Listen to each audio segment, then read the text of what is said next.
Time now for your bond update. Many investors expect Fed rate cuts to support U.S. stocks.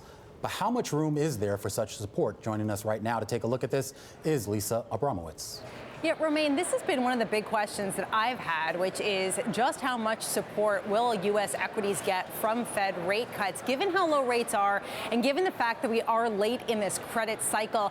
Based on this one measure, which let's pull up now, it looks like there isn't that much room for the Fed to cut interest rates that would actually boost U.S. equities. What you're looking at here is the extra yield that investors are earning to own a basket of S&P 500 stocks, the earnings yield over 3-month Treasury yields, and you can see that it's about, near the lowest level going back since before the crisis.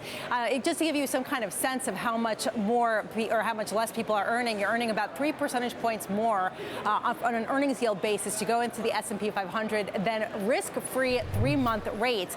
And here's the why, right? You can see both of these measures have been coming down, that both earnings yields have been coming down as we have seen sort of a slowdown in the expansion in the United States. And then cash rates have also been coming down as people already price in some kind of Fed rate cuts. So even if the Fed comes through on market expectations, there is a question, again, from this sort of there is no alternative trade, how much support it can actually give to U.S. equities. And now if you take a look at those Fed rate cut bets, you can see that currently investors are pricing in about 3 rate cuts through December. T-bill rates already starting to price that in.